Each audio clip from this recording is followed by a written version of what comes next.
Oh man, here we go.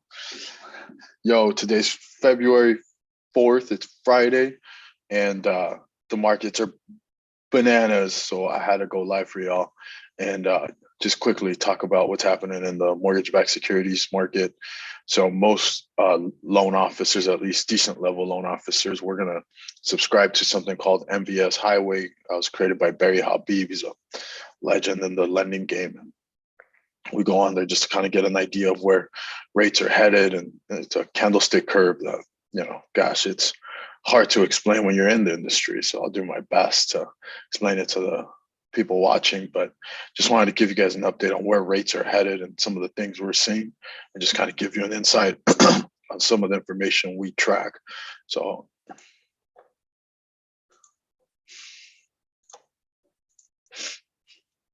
all right, guys, and so what you're able to see here is you're seeing the mortgage-backed securities market.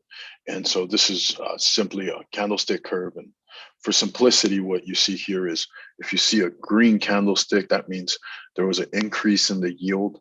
And just to back up, the reason why these are called candlesticks, right? It looks like there's a little wick on here. And so this kind of creates the, you can see this here. This is a perfect image of what would be a candle if you were drawing something on Pictionary. And so if what the end of the wick means is that this is the highest point, this is the lowest point, this is where it started, and this is where it ended. And so a green stick means that it ended higher than it did where it started. Now, what you can see here, since really, you start to see the changes in the market, inflation, whatever, all the different things, the Fed's slowing down on their tampering. They're not buying as many mortgage-backed securities or mortgage bonds. And so now you're starting to see a decrease in the yield and an increase in rates. And you see some big days where it takes some huge dips. What you see here is these lines here, they become resistance and supports.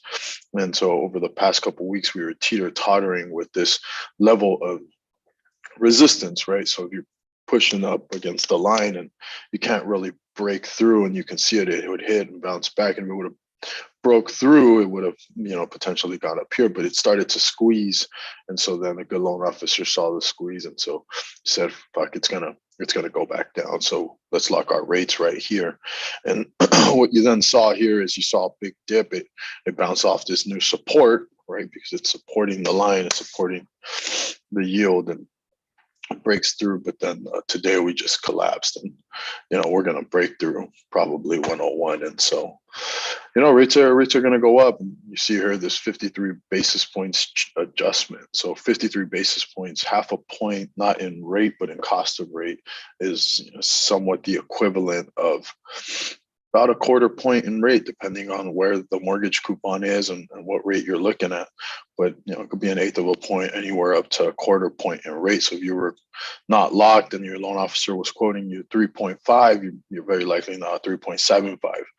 So it's important right now, lock early, lock often. But we monitor this every day and try to get a good idea of where the markets are headed, so that during our 8 a.m. call, when pricing opens up, we're able to make those decisions as far as, hey, are we locking today? Are we not locking today? If I'm opening up an escrow today, if the price meets what the customer wants, I'll probably lock. There's argument to be made that potentially this will rise up, right? You can see how it bounced, and we got a pretty long wick. It could potentially start to rise back up over here, but there's not a lot of room to gain, and we just don't know what can happen. One tweet can fuck all this up. So I choose to be conservative, then lock early, lock often. And if you're out there and you got a rate you want me to take a look at it, or you got a loan estimate that you want to have me take a look at, just email me directly, tony.pelayo@apmortgage.com, or drop your email in the comments below. We'll go ahead and get somebody on my team to email you and see how we can help you out. Otherwise, this is your rate update for the day. And if you have any questions, holler at me. Peace, y'all. Let's go.